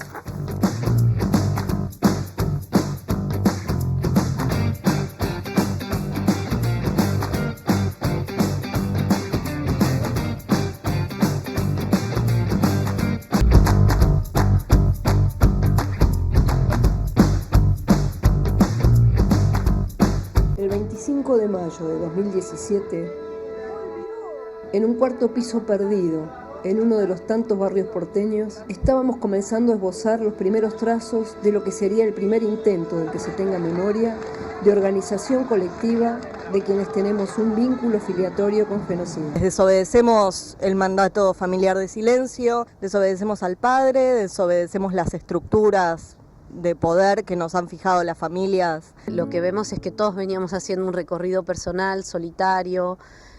Vos pensás que al interior de nuestras propias familias nosotros también somos los parias, los desagradecidos, los malos hijos. Y lo que nos hace fuertes, me parece, es poder encontrarnos. Poder encontrarnos, además de hacernos bien, también tenía un valor social importante y que también podía inspirar a otros hijos y a otras hijas que estaban pasándola mal, a que también se animen a contar sus historias. Si bien yo estaba muy en contra de lo que había hecho mi papá, era más en lo íntimo y en lo familiar que lo manifestaba, pero hacia afuera de casa me costaba decir que mi papá en lo que trabajaba y qué sé yo, hasta que encuentro el colectivo internacional y ahí siento que había un lugar que me representaba. Cuando tenés todo este panorama de este padre tan terrible, querés no ser hija de. Sí. Entonces, era un deseo aferrarme a esta idea de que yo no soy su hija, porque es una forma de consolarme a mí misma y no sentirte tan mal. El tema es ahora, 40 años después de todo lo que pasó, después de que ya sabemos todo el sufrimiento de las madres, las abuelas, pibes y pibas de mi edad que no tienen a dónde ir a llevar una flor a una tumba, que están queriendo saber qué pasó con sus mamás o con sus papás, y personas como mi papá que tienen esa información y no la dicen. Yo creo que hay un pacto de silencio muy grande y hasta el último momento mi papá recibía llamadas de compañeros, de colegas, como que siempre están ahí presentes, bueno, quizás generando eso también, ¿no? El no olvidarse de ese pacto de silencio, bueno, estamos acá.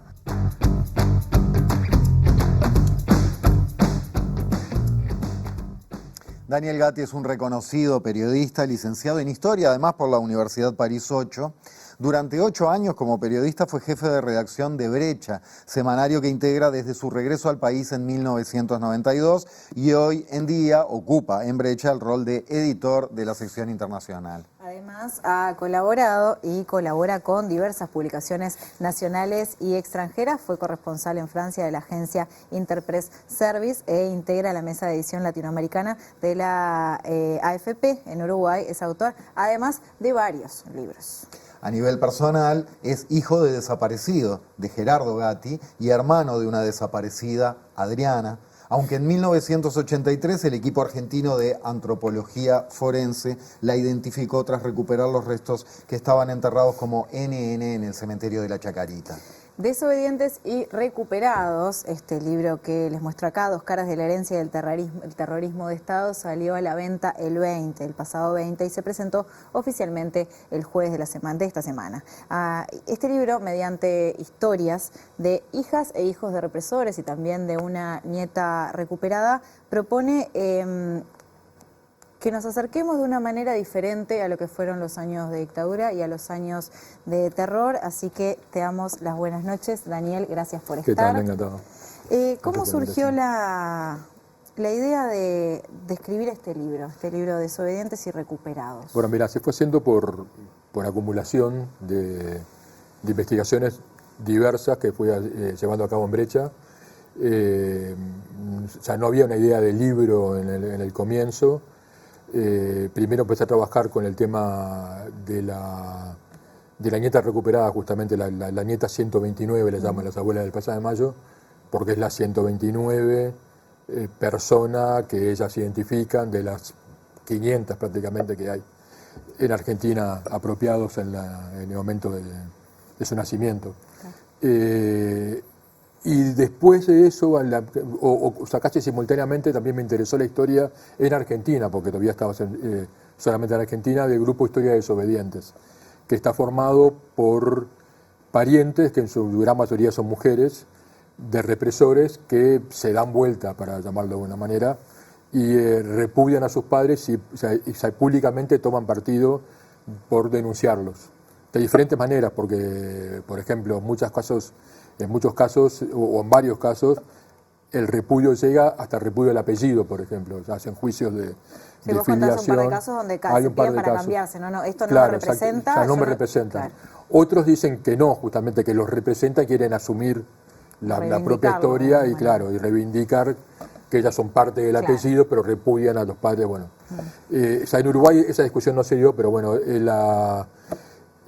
al cabo de cierto tiempo, el grupo argentino se forma en el 2017 y se va reproduciendo en otros países, en Paraguay, en Chile, en Brasil, en El Salvador incluso, y después llega a Uruguay en el 2022, creo, no me acuerdo mal.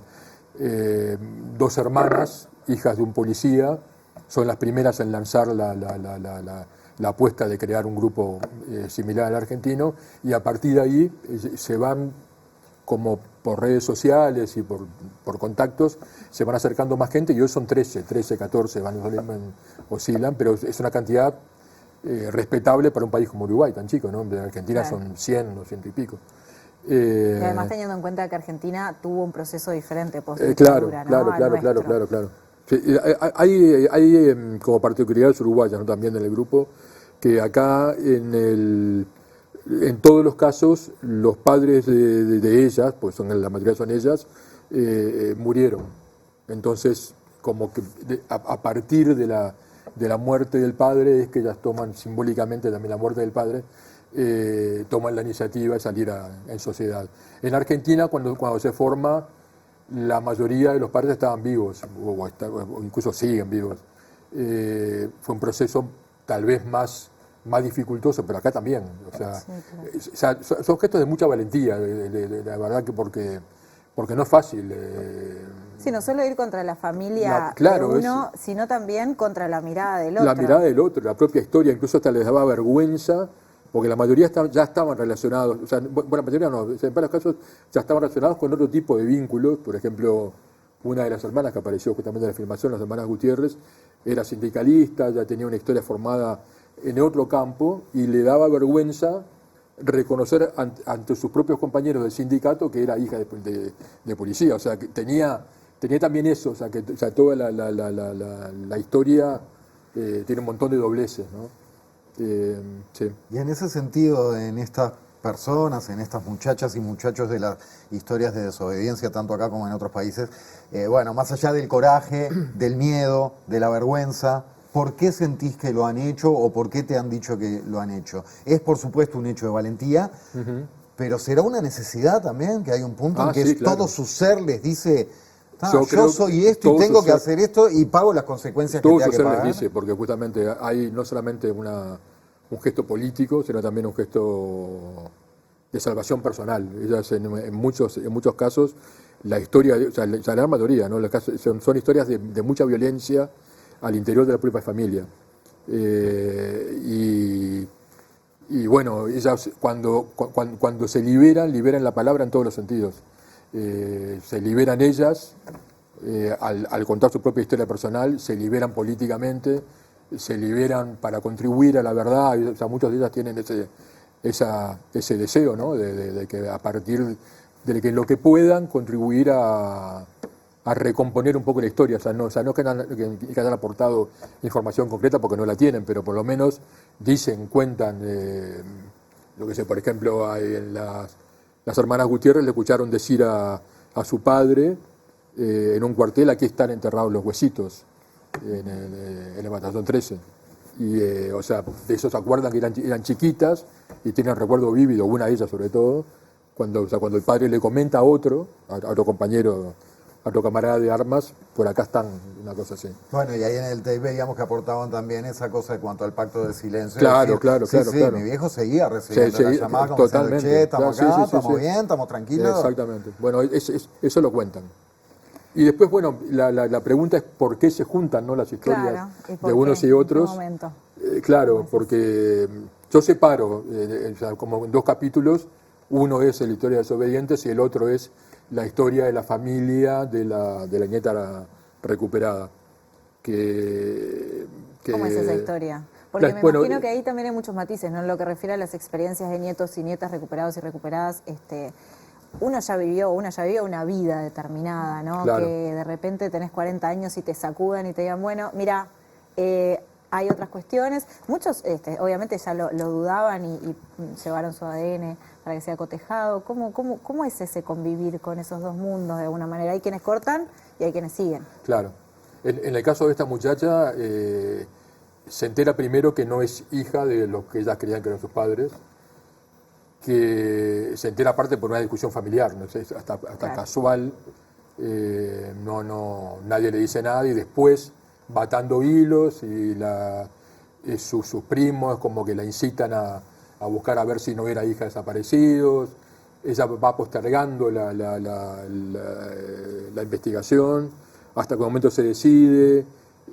Abuela del Valle de Mayo se contacta con ella ya vivía en España, se contacta con ella, le dicen que tienen muchas posibilidades de que ella fuera hija de una desaparecida, y a partir de ahí, o sea, le va llevando mucho tiempo y recién cuando tiene 40 años más o menos, se hace el examen de ADN y le da, que es justamente que era la que ella pensaba que era, porque ya va haciendo su historia y bueno, se va, ve fotos que le muestran las abuelas, se reconoce prácticamente en la foto de una de las desaparecidas, dice, soy yo, y bueno, y luego se hace el examen y era efectivamente ella. Bueno, ella se llama Marcela, vive en España, su padre vive en Uruguay, su medio hermano también, y su hermano biológico, que era un poquito más mayor que ella cuando ella desaparece, por ella la apropian, vive en Argentina. O sea, es una historia trinacional, española, uruguaya, argentina, como tantas cosas así, ¿viste? Porque hay muchísimos casos que se dan cruces y bueno. Entonces, por ese lado también reconstruí la historia de ella, que es muy compleja, como todas estas historias, y lo que encontré en común así para juntar una historia con las otras es que hay, bueno, por un lado en el caso de Marcela no tanto de violencia física, ya no la hubo, en el caso de ella no la hubo. O sea, tuvo una relación relativamente buena con sus padres apropiadores, ella llama padres, ya no me acuerdo el nombre que le da, pero padres de adopción, bueno, ya no me acuerdo exactamente. En su caso no hubo violencia, pero sí hubo mentira. Una mentira muy fuerte,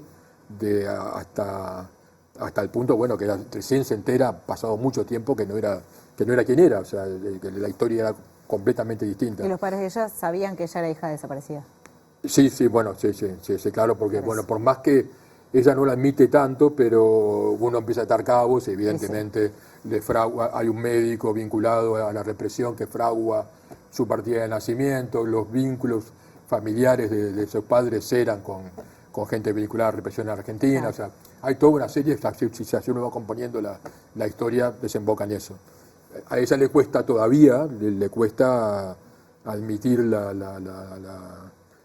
relación de sus padres adoptivos con la represión, pero bueno, uno se lo mira de afuera, no tiene más remedio que decir, bueno, sí. Bueno, ahí incluso hay un cotejo de historias entre ella y su padre biológico. Su relación es muy buena, pero es conflictiva, claro, y se va como adaptando y va evolucionando. O sea, realmente la rapidez con que ella acepta las dos historias que tiene llama la atención, y ella se va tratando de recomponer, es lógico, ya pasaron 4 o 5 años y bueno, eso va a seguir la evolución, evidentemente. Pero el tema de la mentira y la violencia son cosas que unen una cosa con la otra, evidentemente. Porque aparte de la violencia, por más que no haya violencia ejercida al interior de la casa, sí hay una violencia en el momento en que ella es apropiada. Claro, la violencia original del hecho de claro, que fue afanada, eso es muy fuerte. Claro, es muy fuerte. Es muy fuerte, diciendo una obviedad, pero que a lo que voy es que es casi que imposible ponerlo en palabras. Claro, totalmente. Hablando de poner en palabras, en estas historias, esta generación, estos protagonistas, ¿manifiestan cómo les puede repercutir en su paternidad o en su maternidad? Sí, incluso en el caso de varios de las entrevistadas acá en Uruguay, es un tema que lo tienen como muy presente. Por ejemplo, una de ellas, Irma Gutiérrez, en un momento dice que se sorprendió, por ejemplo, gritándole a la nena, a su hija, y se sintió completamente interpelada en el momento mismo que le grita. Claro. Dice, yo no puedo repetir lo que hicieron conmigo. Hay un permanente cuidado por no repetir esas historias, y por más que se repiten igual, porque tienen, yo qué sé, hay un caso en Argentina de un muchacho hijo de un represor que cuenta los horrores que le hizo pasar el padre a él, una cosa espantosa, cuando lo llevaba a un cuartel donde tenían desaparecidos apilados. Él ve una cantidad de gente tirada, maloliente. Cuando volvía a la casa el padre borracho le hacía escuchar grabaciones de torturas, le pasaba himnos nazis, estaba en la casa rodeada de insignias y de símbolos nazis. Vivió una violencia espantosa, aparte el padre le pegaba a él.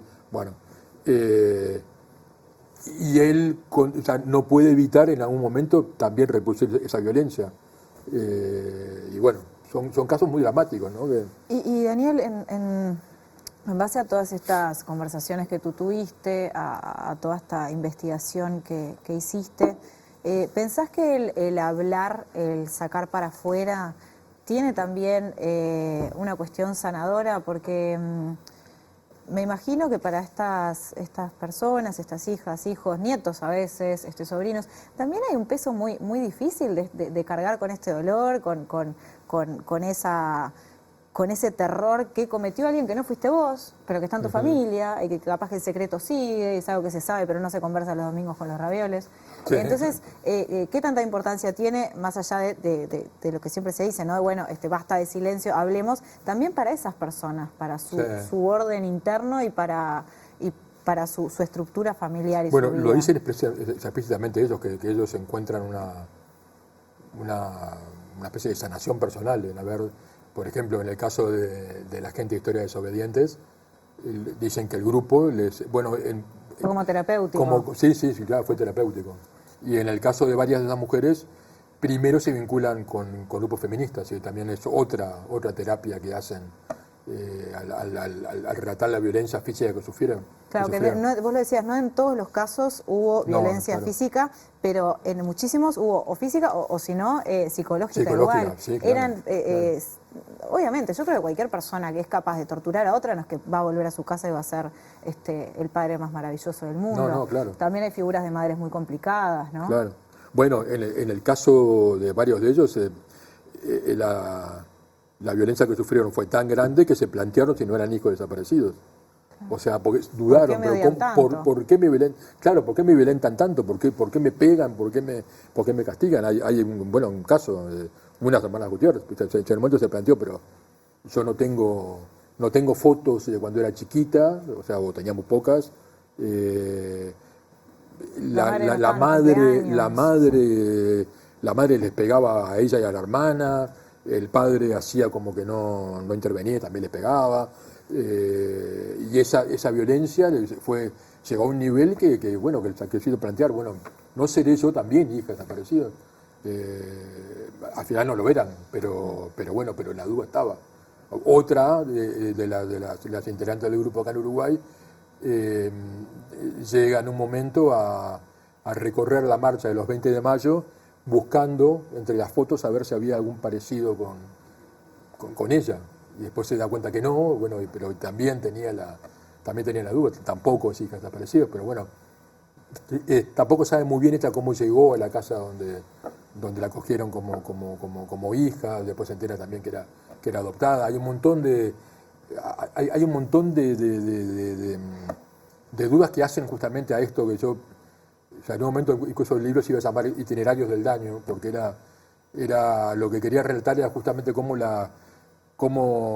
el terrorismo de Estado lo que hizo fue dañar a todo el tejido social, no solamente a las víctimas directas de la violencia, las apariciones políticas, que está todo el mundo en algún lugar está afectado por este tejido que llegaron a construir, ¿no? Aparte totalmente querido, buscado, planificado, o sea, no hay casos aislados, individuales que uno pueda decir, sí, pero esto pasó. Hay un plan sistemático justamente de causar esto que causaron, ¿no? Y en ese sentido, ¿cómo lo dirías? ¿Cómo pondrías en palabra, vengamos concretamente en la sociedad uruguaya de hoy, qué daños vos ves en nuestra cotidianeidad del terrorismo de Estado? Ese es uno, ¿no? Eso que estaba diciendo ahora, la violencia que pervive y el no saber, el tema del silencio permanente. Con respecto al silencio, incluso hay una cosa curiosa que es la marcha del silencio, que es tan emblemática para nosotros. Una de las integrantes de Historia de Desobedientes de Argentina, Anelía Kenilek, que es una de las fundadoras, vino a Montevideo justamente cuando se forma el grupo acá para ayudarlas a sus compañeras acá en Uruguay, y va a una de las marchas. Y a ella lo del silencio le chocó, le molestó. O sea, no porque le impresionó primero, ¿no? Le impresionó porque, claro, es muy fuerte ver a 50.000 personas marchando en silencio. Pero decía, si no hubiera un poco contradictorio con los objetivos que se fija la sociedad, justamente de que esta gente hable. Entonces, ¿por qué no hablar también nosotros para que hablen los otros? Entonces se lo planteaba y dice, fue como contradictorio. O sea, se impresionó mucho la cantidad de gente que había, que la gente marchara en silencio, pero al mismo tiempo no se estaba exigiendo en acto que hable. O sea, por más que en palabras se dice tienen que hablar, el hecho de que uno vaya silencioso, o sea, ¿por qué no gritarlo? Decía, ¿por qué no? Claro, también muy argentina. Pasa en Argentina, total. Sí, porque claro, justamente un silencio absolutamente opuesto al silencio de la verdad. Absolutamente, por eso. Es como, esas cosas también se dan, ¿no? Esas paradojas, ¿no? Son como... Y Daniel, ¿cómo ¿Cómo viste el vínculo entre estos grupos de hijos, hijas, etcétera, familiares de represores, con los grupos de familiares de detenidos o de organizaciones de derechos humanos? Creo que tú contás un caso en Chile donde se los veía con un poquito bastante de escepticismo algunas de estas personas, como diciendo, bueno, pero qué necesidad, ¿no? Obviamente porque hay grises en todo esto. Esto fue justamente una de las preguntas que les hice a la gente de acá, y en Uruguay pasó muy bien, o sea, no hubo hasta ahora, por lo menos, conflictos. Ellas cuando crean el grupo de Historias Obedientes se relacionan con grupos de derechos humanos, van a ver a familiares, a Crisola, a sitios de memoria, y en ningún lugar sintieron que hubiera una sospecha, una mirada turbia o algo como, no sé, algún reproche, o sea, no lo sintieron. No fue el caso en Argentina al comienzo, y tampoco fue en el caso de Chile. En Chile pasó que un documentalista, hijo de un represor, que descubre justamente que su padre era represor, también pasados mucho tiempo, 30 y pico de años, va a Chile, y como hijo, justamente, o sea, claro, él tiene necesidad de ver a su padre, o sea, por más que supo que era el represor, pues se quedó conectado con él a ver quién era, y se relacionó con él. Y se quedó viviendo con él. Se quedó viviendo con, se quedó viviendo, sí, como exactamente, enfrente, como 5 años, sí, al frente de la casa del padre. Claro, o sea, las historias son todas individuales, ¿no? Él era homosexual, y bueno, hay todo también por ese lado también. Él decía, si mi padre hubiese sabido que yo era homosexual, me mataba. Me abandonaba por segunda vez, claro, claro, sí. O sea, que fue lo que pasó finalmente, ¿no? Claro. Cuando se entera. Pero en el caso de él es, o sea, de los primeros que hace el grupo de Historias Obedientes en Chile, la filial chilena prácticamente es uno de los fundadores. Y se relaciona con un sitio de memoria, justamente. Él, como documentalista, recrea lo que había sido un centro de tortura de la dictadura de Pinochet, y organiza, bueno, visitas a ese lugar. Ya estaba destruido, o sea que hay una especie como de recomposición virtual de lo que era ese sitio. Bueno, durante mucho tiempo funciona ahí, funciona bien, pero después empecé a recibir amenazas, o por lo menos, lo que sé, cartas insultantes de gente que dice, ¿qué es lo que hace acá un hijo de un represor? O sea, ¿quién te crees que sos, huevón? Le dice, claro. Porque que estás viniendo acá, o usurpando el lugar que en realidad corresponde a las víctimas de la represión, y no justamente a un hijo de victimario. Es tan grande la presión que finalmente se tiene que ir del sitio de memoria. Y hasta ahora, o sea, por lo menos, o sea, hasta que yo sepa, él se mantiene vinculado justamente aparte hace un documental sobre el padre, cuenta toda su historia, pero sigue viendo esa contradicción. Hay como mucha complejidad también porque, a ver, en este caso es muy difícil, porque por un lado es lógico que alguien diga, bueno, ya está, corta el vínculo, odia a esa persona, torturó gente o mató gente, obviamente. Por otro lado, ese hijo o esa hija puede decir, es mi papá, yo qué sé. Claro. O en el caso de él, nunca lo conocí, acabo de saber quién es. Yo quiero, él dice, tú cuentas en el libro, por primera vez pude decir papá. Sí, digo, claro. Son temas por demás complejos, ¿no? Que complejos. No pueden tener una mirada Bueno, sencilla. para él también fue sanador que la viuda de una de las víctimas de su padre lo abrazara. O sea, una vez que sabe su historia, le dice, sí, vos no tenés nada que ver con esto. O sea, aparte, además estás dando un paso justamente hacia adelante para denunciar esto. O sea, te recibimos con los brazos abiertos. O sea, por eso digo que hay cosas que no son fáciles de digerir para nadie. Claro, mucha visceralidad. Y mucha visceralidad, claro. Sí, claro. Para cerrar por hoy, Daniel, y agradeciéndote, ¿qué opinas del negacionismo de estos tiempos? Es espantoso. Todos los negacionismos, ¿no? Sí, claro, están en pleno auge, no solamente con el caso de esto, también con ya estamos viendo ahora la tragedia de Palestina. Bueno, hay muchos que están negando los genocidios. O sea, se da por... Sí, claro. Es uno de los males de la época, me parece. ¿Le encontrás explicación? No sé, hay que ponerme a hacer son explicaciones políticas, evidentemente las hay, en el caso En el caso de estos temas, evidentemente, el negacionismo viene de la gente que no quiere ver lo que sucedió, pero eso se da en todos lados, ¿no? ¿Y qué importancia tienen en estos casos entonces poder hablar de los temas? Poder escribir un libro, poder generar una conversación. Fundamental. Para mí, es también una de las cosas que quería, que no está explicitada en el libro, pero me parece que es lo que, por lo menos me parece que puede ser uno de los objetivos, es demostrar que esto se sigue planteando, que no es un tema que esté enterrado, ni es tener ojos en la nuca, replantearlo, sino justamente con las historias estas que contamos, esa gente que está viviendo ahora, que tiene hijos, que también sufren la misma consecuencia, que tienen parientes y amigos, no es un tema que simplemente concierna a quien tiene lazos sanguíneos con víctimas de la represión, más bien como que toca todo, ¿viste? Y el negacionismo también toca todo, no solamente están negando una realidad que afecta a la historia personal de una víctima, también están negando lo que pasó en el país. Y lo mismo sucede cuando uno se confronta con gente que está negando lo que pasa en Palestina. A mí me pasa lo mismo, te digo, es lo que siento ante un caso y la otra. Daniel Gatti, autor del libro Desobedientes y Recuperados, de la editorial Fin de Siglo. Muchas gracias por acompañarnos. Por favor, gracias a ustedes. Un gusto escucharte. Y gracias por el libro. Bueno. Hasta la próxima. Hasta la próxima. Muy bien, momento de saludarles hasta el domingo que viene. Momento de despedirnos entonces. Gracias como siempre por acompañarnos esta noche. Nos salió bien, ¿no? Esto de pararnos y venir hasta acá, me parece. ¿Le tenías miedo a la cruzadita? Sí. Confía en mí. Y en vos. Bueno, gracias por estar. ¿Qué se viene? ¿Ya dijiste o no? Querete y quereme, confianos. ¿Ya dijiste o no? Hasta el domingo que viene. Querete y quereme rima de manera asonante con hasta el domingo que viene. Ahora lo que se viene son las ideas cruzadas con el profe Piñeiro y a las 23 las conexiones con, le pongo el las porque se me ocurre, con Ana Laura Pérez. Qué placer, che, gracias. Gracias por estar, chau.